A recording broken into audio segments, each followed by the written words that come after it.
here's the problem. We're running. He does great. I win. I choose him as my vice presidential candidate, and the Democrats sue because we can't take him along for the ride. I don't like that, okay? The fact is, and if for some reason he beats the rest of the field, if for some, see, they don't like that. They don't like that. No, they don't like that he beats the rest of the field because they want me. But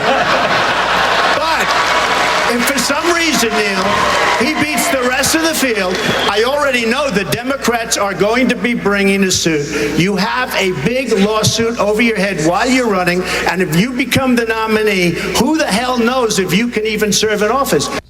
Donald Trump entertaining the crowd at the debate last night. He is right about a lawsuit if Cruz is in the mix at the end of the day as presidential or vice presidential nominee, because Alan Grayson from Florida, Congressman, said he would sue. We do know this, that Cruz was not born in the United States. He was born to an American citizen on Canadian soil. And there is a conversation that is breaking out in legal circles about whether he is eligible to be president or vice president. Richard Viguerie, godfather of the conservative movement and chairman of conservativehq.com. Mr. Viguerie, good to have you with us. Good to be with you again, as always, Ed. You bet. You told us months ago you thought Cruz would eventually, the cream would come to the top. Well, he's in the mix. There's no question. He has a very slim lead in Iowa. He's in a hell of a lot better shape than all the others who are trying to take on Trump. I want your take on this eligibility issue. How do you view it? The Constitution's very clear, or is it? Well, Constitution is clear, but how do you interpret it? And the legal evidence at the preponderance is right now, Ed, that Cruz is qualified to run for president. Who knows how the Supreme Court would eventually rule if it got to that. I have a friend who's a very high-ranking legal official in the country who says, and I think I've heard this other places, no one has standing right now to challenge him. So the only time you can legally challenge him is if it becomes a fact that he's now the president of the United States. So it's really, much to do about nothing. I think it's a compliment for Cruz. People recognize his opponents, that including mainstream media and Trump, that he's a serious, contender here. So but it's a compliment. Would you admit that if Cruz is in the mix, that there will be some legal issues, and the question absolutely, sure. Okay. Sure, and the Democrats. That doesn't mean that they'll have standing before the court. It could easily be quickly thrown out. Okay.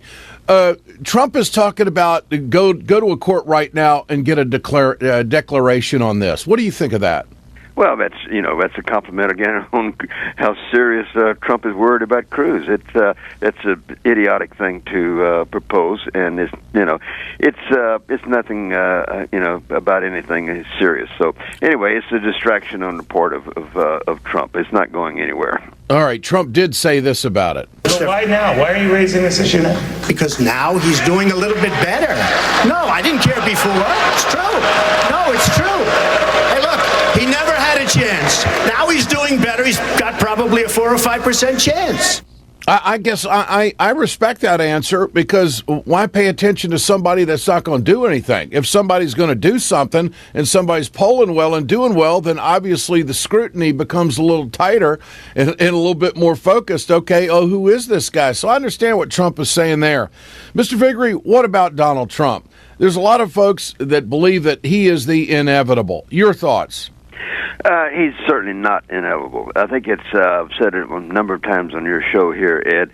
I think it's really a three-person race. Everybody else is being diminished daily here.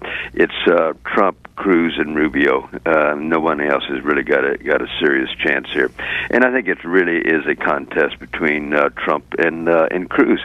And in an interesting way, Trump's attacks and the mainstream media's attacks on Cruz eligibility could work to Cruz's advantage, because we know that Republican primary voters assume that my enemy's enemy must be my friend. And when the liberals are going after Cruz on this eligibility issue, I think it could strengthen Cruz.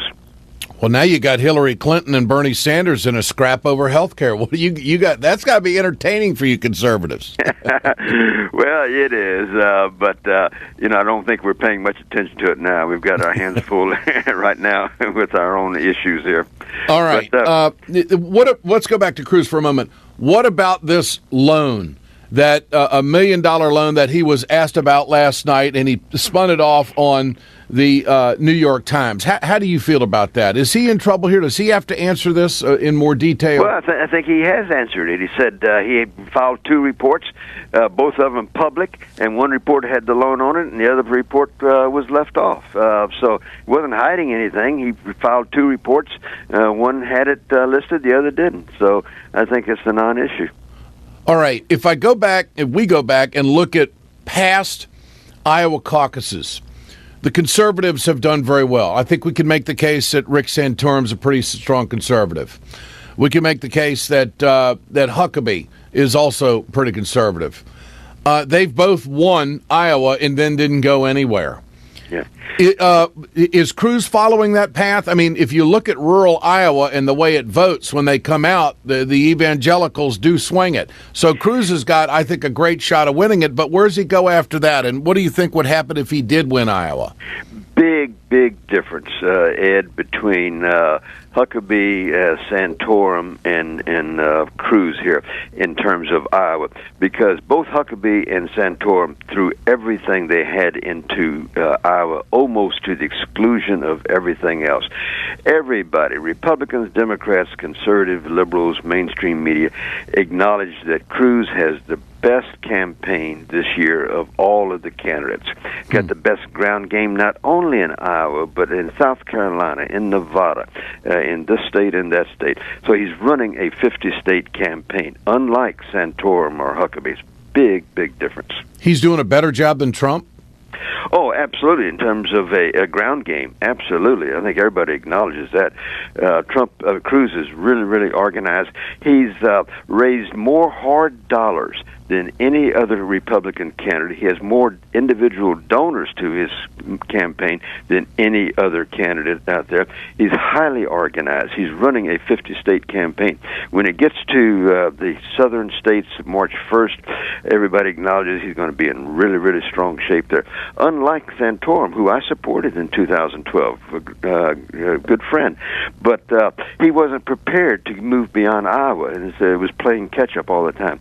Not so with Cruz. He's highly organized. Richard Viguerie, great to have you with us, Mr. Viguerie. Appreciate it. We'll do it again. Thank you. Great. Bye. Godfather of the conservative movement and chairman of conservativehq.com. I think he's a great resource and a good guy.